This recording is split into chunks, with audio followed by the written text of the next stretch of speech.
இந்தியாவில் மகாராஷ்டிராவின் டாராஷிவ் மாவட்டத்தில் உள்ள ஒரு கல்லூரியில் 20 வயது கல்லூரி மாணவி தனது பிரியாவிடை உரையின் நடுவில் மயங்கி விழுந்து இறந்தார். ஆர்ஜி ஷிண்டே கல்லூரியில் இறுதியாண்டு பிஎஸ்சி மாணவி வர்ஷா காரட் இறந்தவர் என அடையாளம் கூறப்பட்டது. ஏப்ரல் 5ஆம் தேதி நடந்ததாக கூறப்படும் அந்த சம்பவத்தின் வீடியோ இணையதளங்களில் வைரலாகி வருகிறது. அந்த சிறிய காணொளியில் சேலை அணிந்திருந்த அவர் மேடையின் முன் நின்று தனது உரையை நிகழ்த்துவதை காட்டுகிறது.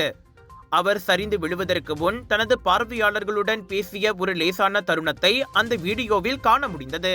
வர்ஷா தரையில் விழுந்ததால் மாணவர்கள் மேடையை நோக்கி ஓடினார்கள். அவர் அருகிலுள்ள பாராநாடா அரசு மருத்துவமனைக்கு கொண்டு செல்லப்பட்ட போதிலும் அவர் இறந்துவிட்டதாக மருத்துவர்கள் தெரிவித்தனர். மரணம் அடைந்த அந்த வர்ஷாவுக்கு இருதயம் தொடர்பான பிரச்சனைகள் இருந்ததோடு கிட்டத்தட்ட 7 ஆண்டுகளுக்கு முன்பு அவருக்கு இருதய இரத்த நாள அறுவை சிகிச்சை செய்யப்பட்ட பின்னர் அவர் தினசரி மருந்துகளை உட்கொண்டு வந்ததாக வர்ஷாவின் மாமாவை மேற்கோள் காட்டி டைம்ஸ் ஆஃப் இந்தியா தகவல் வெளியிட்டது. வெள்ளிக்கிழமையன்று கல்லூரிக்கு செல்லும் அவசரத்தில் அவர் மருந்துகளை உட்கொள்ளவில்லை என ஆசிரியர் ஒருவர் தெரிவித்தார்.